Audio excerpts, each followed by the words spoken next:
Hello there, welcome to today's episode of the Only Endometriosis podcast you need. In today's episode, I'm going to talk around decision making, which may feel a little bit odd when it comes to an endometriosis podcast, but actually, when we are faced with deciding how we're going to tackle our endometriosis, it can be an incredibly difficult decision, and you won't believe how often I have conversations with people, not just around endometriosis, but around adenomyosis, around menopause, so whether to have surgery, whether to have implants, whether to go on HRT, what pathway to choose if you're looking for an alternative. There are so many options available to us, and even as humans, when we're making little decisions, sometimes small decisions can be overwhelming. One of the main things we struggle with when we have endometriosis and related issues is the propensity for us to overthink, which makes what is already an incredibly difficult decision even worse. So the first thing I'm going to say in this podcast is, no matter what decision you're facing, be that to do with your health, relationships, jobs, anything that could be potentially life-changing, is to ditch the overwhelm. So you'll have heard me talking about journaling, and I'm going to do a podcast and some social media around the power of journaling in the not too distant future. But if you haven't tried journaling, I kind of use journaling as a bit of a catch-all, and the journaling purists will probably get a little bit annoyed with me, but quite often journaling can be really, really useful when it comes to decision making. Even such things like writing lists of pros and cons, writing the best case scenario, looking at the worst case scenario, looking at the probability. You can tell I used to be a service designer, but you can do risk assessments, you can do SWOT analysis, you can look at the strengths, weaknesses of each decision. And that can always help you inform which path to take. But ultimately, most of the time, you're relying just on your own feelings, instincts, and power to see the future. Most decisions we make don't have a clear positive or negative outcome. Most decisions we take lead us down an unknown path, which, as you'll know if you've listened to my podcast about change being incredibly scary for us as humans, you'll know that stepping out into the unknown is an incredibly scary thing to do. And when it comes to things like endometriosis and adenomyosis, weighing up the pros and cons of surgery is incredibly difficult. When you're faced with surgery, or even taking more hormones after you've already been taking hormones for years, after you've already struggled, there is a propensity for women, completely understandably, to just say, do you know what is the thing that's going to give me relief fastest? And that 9 times out of 10 is going to be surgery. And there's nothing wrong with surgery. As I've said countless times, I'm not against surgery. My issue with surgery is that I don't feel that women are given enough support early on. We're not given enough choices, and we are left pretty much to get to the point where surgery is seen by our chimp brain as the only option to us, because it's the option that's going to give us relief the quickest. And even it doesn't matter if that relief we know is going to be temporary, because as I've said in previous podcasts, surgery isn't the answer for endometriosis. It could well be if you've just got adenomyosis, all different kind of scenarios around fibroids and polycystic ovaries.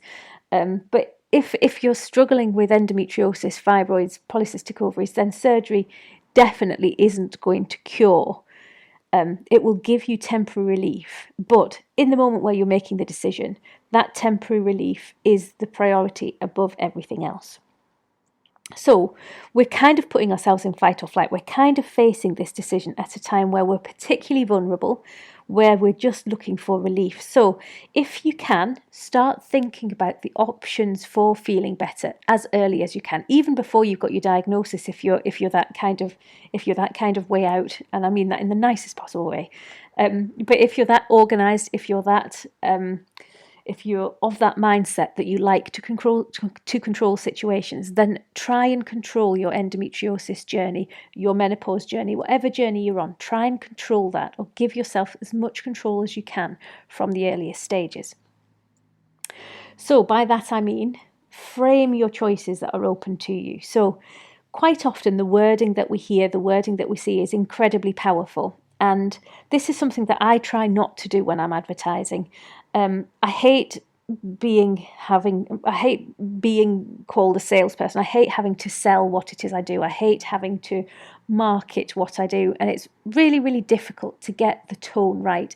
I see so many people, so many big organizations as well, out there selling stuff with all these promises, using words that create fear, that create anxiety, and then offering the solution to the problem they've put in front of people. In fact, when I've done some sales training in the past, it's even taught to people who are selling things to talk about the problem, create the problem almost if the problem isn't apparent in the first instance. Tell people they've got a problem and then offer them the solution. That might well work as a sales technique, but it's actually speaking to the fear of the person. You're putting that person in fight or flight, and you're not giving them the space to make an informed, calm, positive decision. So the earlier you can start thinking about the path that you want to choose for your own health and well-being, and actually for anything, for relationships, for your career, for your life plan in general, the earlier you can start thinking about it, the more chance you have of success, whatever success looks like for you. So taking endometriosis, if you want to be symptom-free, if you want to live your life without the constraints of your symptoms, if that's what you want to do, then start thinking about that at your earliest opportunity. Like I say, even possibly before you get the diagnosis. If you know that you're struggling with symptoms, even if you don't know it's endometriosis, if you want to get rid of your symptoms completely, then that is your goal. You might just want to be able to manage your symptoms. So if you feel the pain flaring, if you feel the fatigue happening, you might just want to say, do you know what? I can feel it happening. I know how to ride this out. I'm going to ride it out for a couple of days and I'm going to feel better in a couple of days. Whatever it is that you want to do, set that as your goal. Set that as in your intention in the earliest possible time frame. And frame how you want your journey to look. So if you can see past the BS, for want of a better word, of all the marketing and all the sales, what do you actually want your journey to look like? How much involvement do you want in it? So by that I mean, do you want to have somebody help you feel better, have somebody to support you to feel better? Or do you want to learn the techniques to feel better yourself? Now, I'm talking like this is an amazing plan that I had. I didn't have a plan like this. I completely fell into what I'm doing. So I organically started to go to see other people to help me feel better. I didn't know that I could do it myself. When I started to feel better on the back of other people, I then thought, well, I'm spending way too much time, way too much energy, way too much money, more importantly at the time, getting other people to make me feel better. So do you know what? I'm going to learn how to do these things myself. And organically, I came up with this plan. I never chose this path myself. So I'm kind of a little bit hypocritical telling everybody else to do it. But if you do it this way, you'll end up doing it a lot quicker than I did.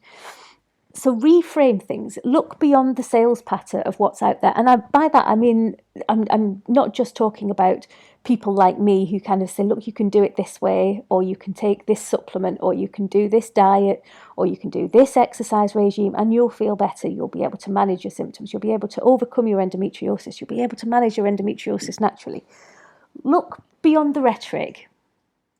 And of course, there's going to be some of that because we have to shout about what we do to get through the noise. There's so much noise out there. We do have to be a bit salesy and a bit marketeery.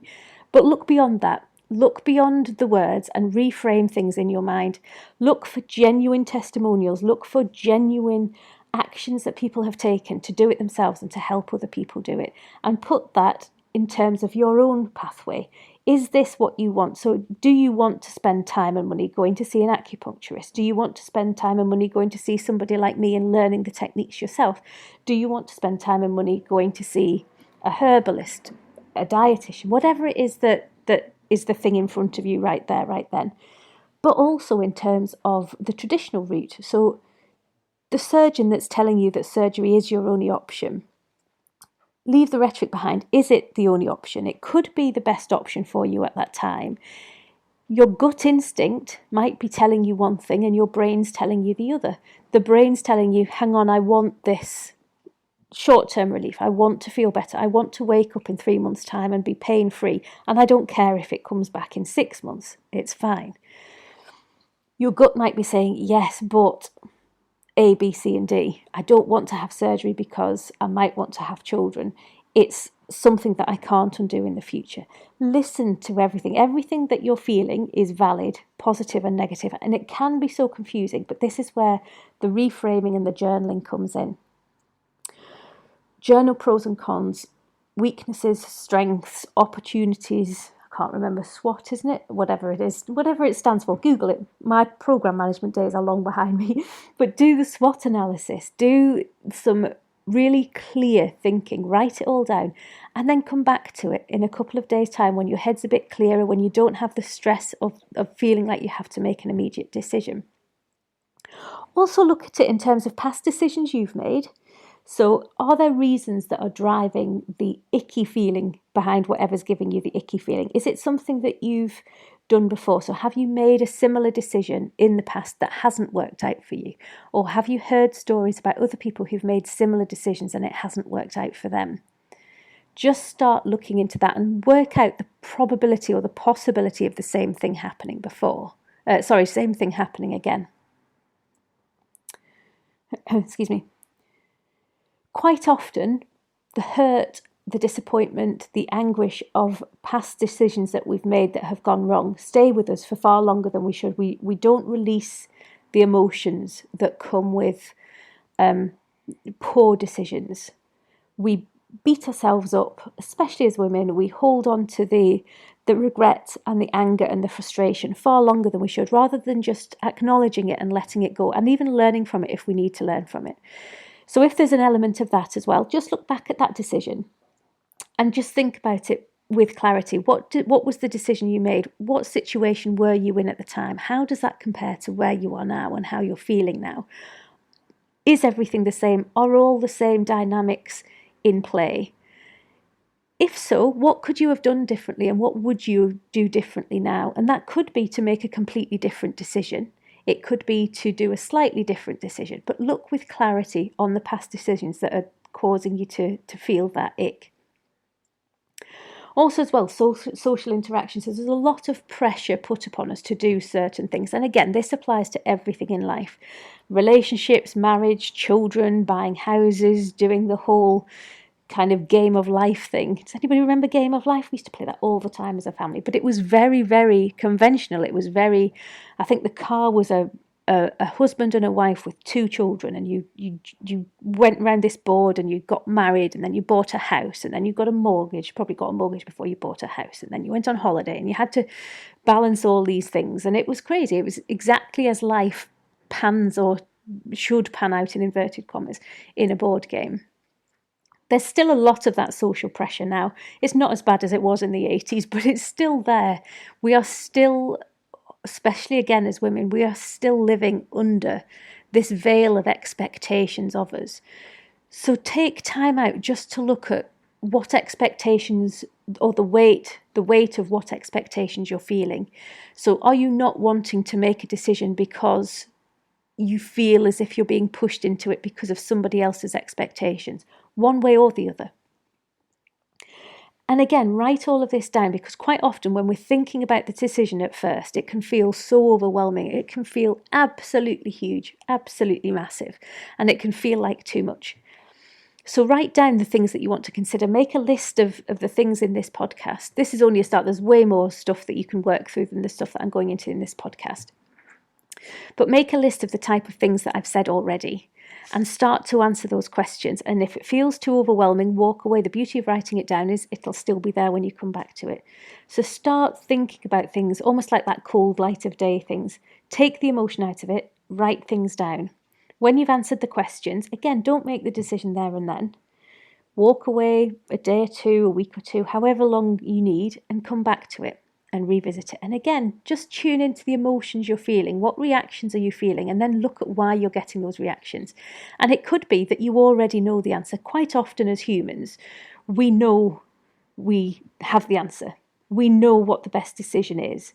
but we don't always make them. And that's because the human psyche, the human being, is a very complex and stubborn place to be.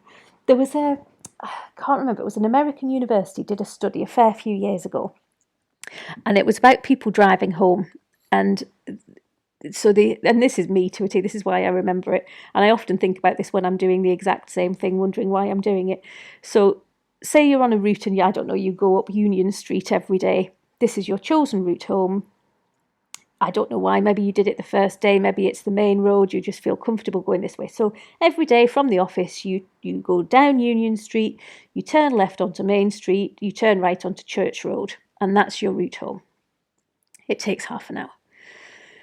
One day, Union Street's blocked off. I'm going to get myself in a knot here, but anyway, one day one of the routes is blocked off, so you follow the diversion, and actually the diversion is about 5 minutes quicker than your normal route.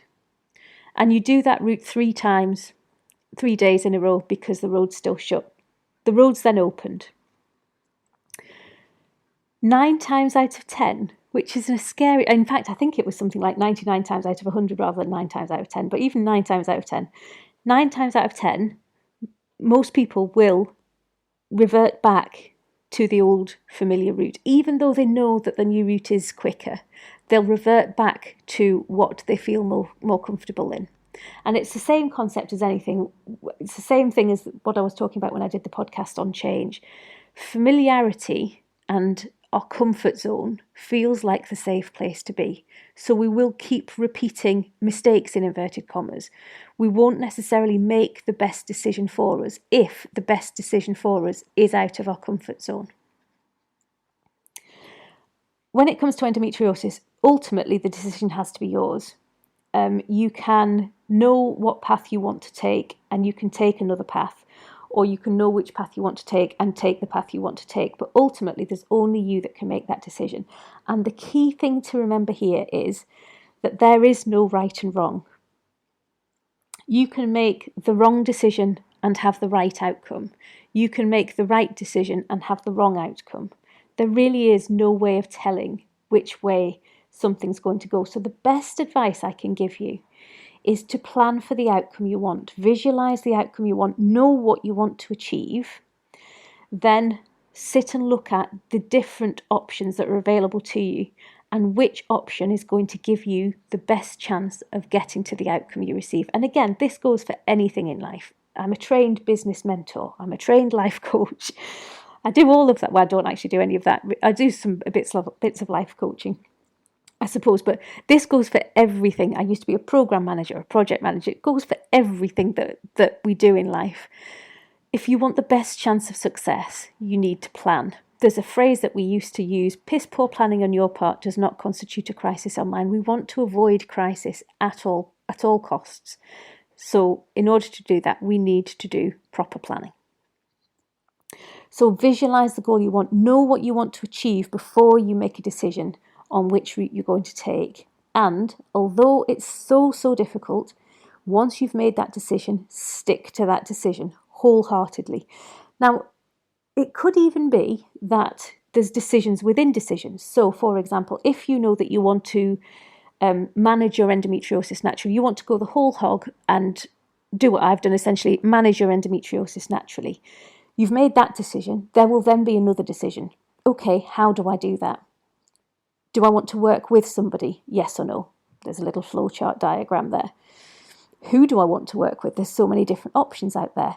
Again, take time to find out which option suits you best. Tune into your gut, tune into your heart, tune into that higher icky feeling, tune into your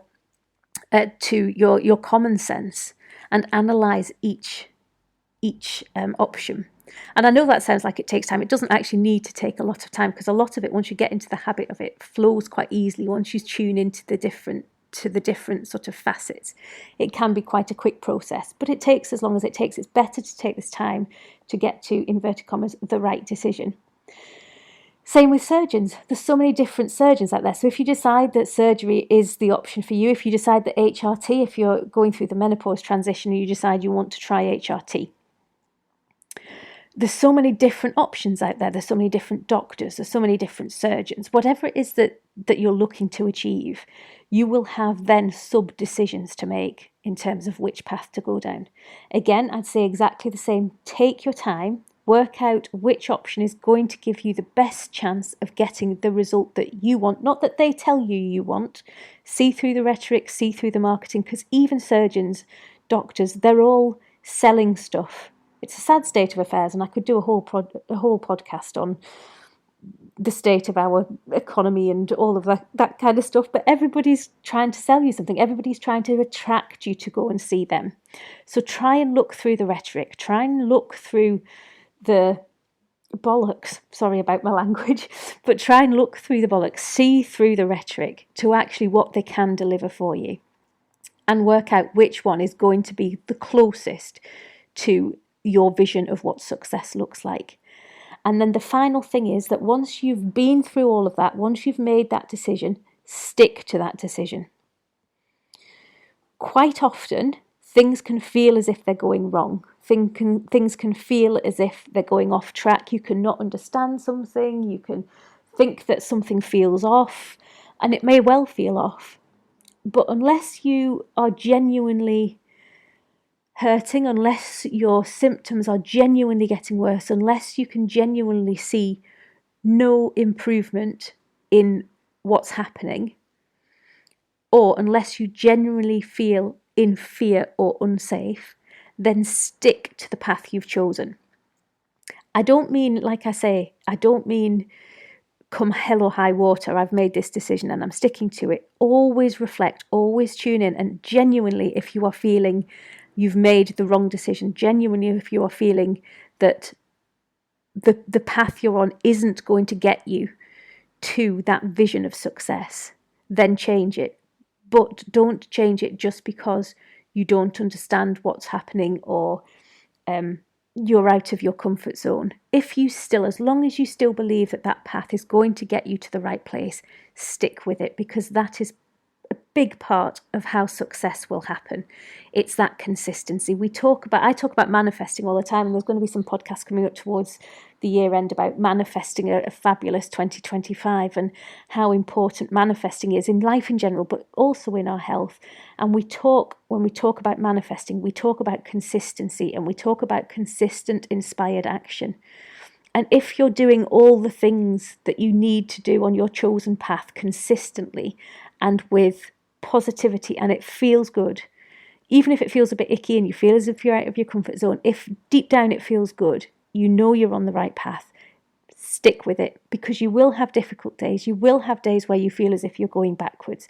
You will have days where you feel frustrated, but tune into your intuition, your common sense, all of the above stuff. Reflect on what you're doing, review how you're doing, and if it still feels like you're on the path to that vision of success, then do stick with it. It's so important. It's something that I tend to say to my clients as well, because there is so many people out there that are talking about so many different things and so many different ways to feel good, and they're not necessarily wrong. Some people are wrong. Some people are just after taking the money. Most people aren't. Most people genuinely believe they can help. The key thing is to, once you've chosen the person who can help, stick with that person.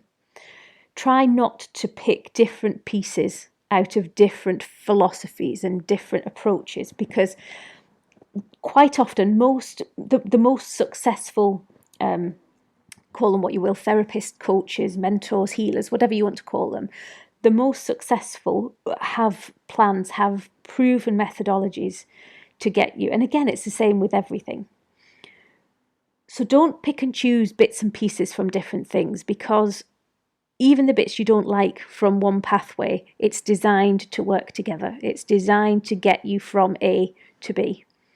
So embrace the full thing. Don't just discount week 5 because it feels a bit icky and you'd rather do something else with someone else. Talk to the person you're with. The same with the surgeon. If they're doing something, or the specialist, if they're doing something that you're not happy with, just talk to them. Try and understand why. Quite often we're not the best at I can't talk for everyone else. Quite often I'm not the best at communicating. I forget. This whole world is my life, and it has been for a long time, and I forget just how weird it can appear to some people and how not natural it is. It's natural for me to talk about things like amno fu massage. It's natural for me to talk about Chinese medicine. It's natural for me to talk about mind, body, soul connection, but it isn't for everybody. So speak your truth. Don't be afraid to say what it is you need and what it is you want, and don't be afraid to ask questions. If you don't get the answers you want, then again, go back to your decision-making process. Is this still the right decision for you? And if it is, stick with it. Wholeheartedly and completely stick with it. If you do all of these things, chances are you will get to your successful outcome.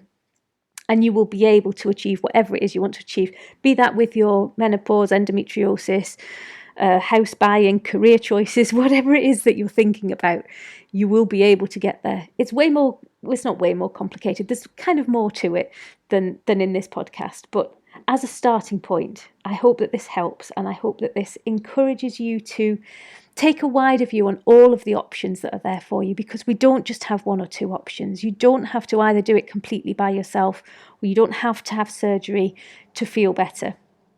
You can do surgery and then do stuff after surgery. There can be different combinations, one after the other. Again, like I say, try not to amalgamate them all at the same time. But there's ways you can do stuff one after the other to try and get to your goal.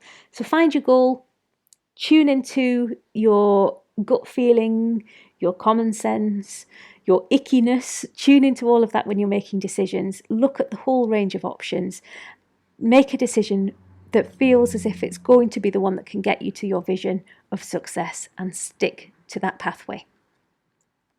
Good luck. If I can help in any way, then please do let me know. It's always a pleasure to receive emails. It's always a pleasure to speak to people. I still do the online hour consultation. If you do want a consultation with me, just check out my website.